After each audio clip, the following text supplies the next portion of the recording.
Alright, so before we put on the new thermal paste, we're going to need to reflow the solders. So this is probably the most dangerous part about the whole process, so you'll need to be very careful. So first things first, grab a cell phone or a timer or something and put on a timer for about 35 seconds. So you're going to reflow 4 sections of the board, each for 35 seconds. So we're going to do this part, this area here with the little chips there, and this area here with the little chips. So the two big chips, the two big silver chips, the CPU and the GPU, and then the 2 chips directly underneath them. And I'll show you how to do that. You're just going to run your heat gun over in a circle pretty close for about 35 seconds. So first you need to lay down your board and you need to make sure it's absolutely leveled. Okay? So make sure it's on a surface that it's not going to get damaged by heat. So once your board is nice and leveled, just start your heat gun at low setting and just heat up the board from a distance. Don't get it hot. Just make sure it's a little bit heated, okay? So this will take probably about maybe 30 seconds to a minute to just heat up the board so it's ready to go.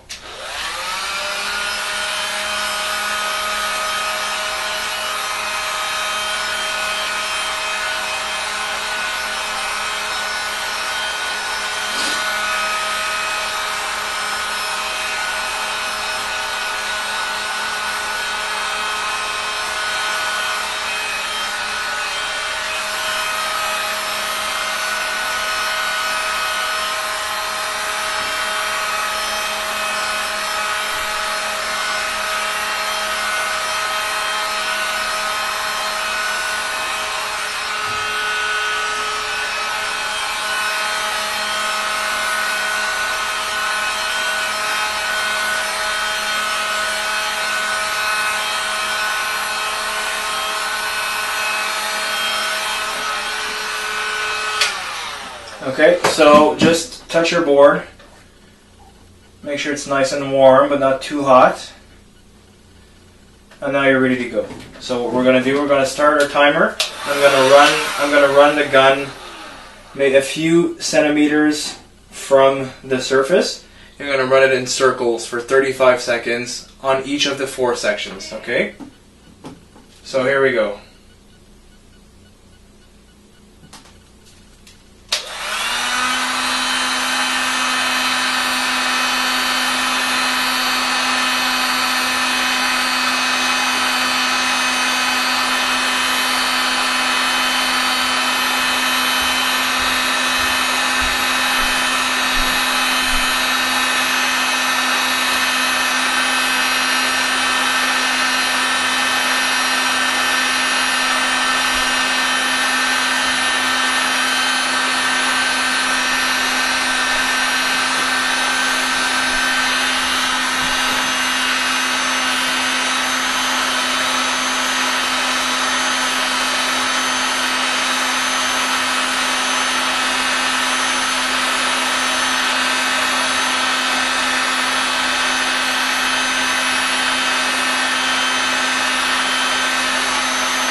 Okay, so the important thing to remember is not to touch the board for 15 minutes.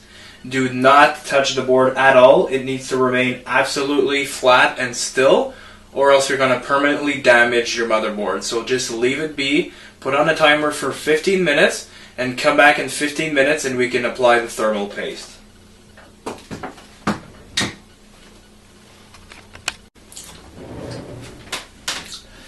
Okay, so now that it's been 15 minutes, we're gonna apply the thermal paste to the CPU and the GPU. So just take your tube of Arctic Silver 5 thermal paste, and if you've never applied thermal paste before, just watch carefully, and it's a pretty simple process. So all you need to do is drag a strip of thermal paste across one edge of these two silver chips, and just use your plastic card to spread it around evenly.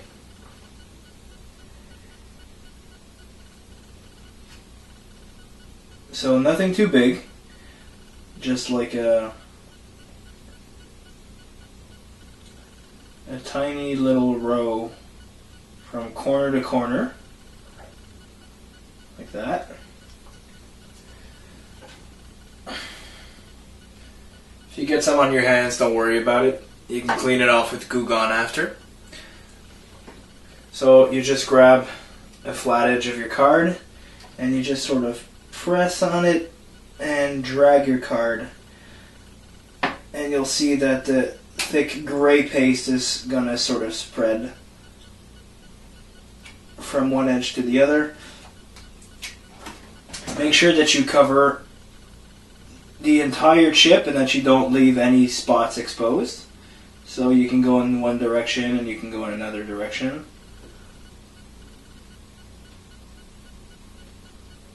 Just make sure that the entire chip is covered and your thermal paste is all nice and smooth and flat. Just like that. Now we're going to do the other side. So same thing. You just drag a strip from one corner to the other.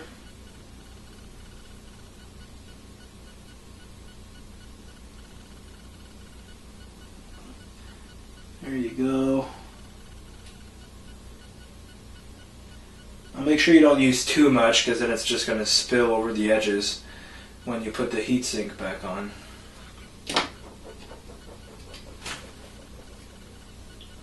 So grab your card, press it quite firmly and just drag it from one edge to the next. Sometimes it doesn't go all the way to the edge the first time. Just run over it again with your card, just like you did the first time. And then maybe go in another direction just to make sure that it's all really nicely, evenly spread. Feel free to run over it a few times until you're satisfied with the thermal paste coverage.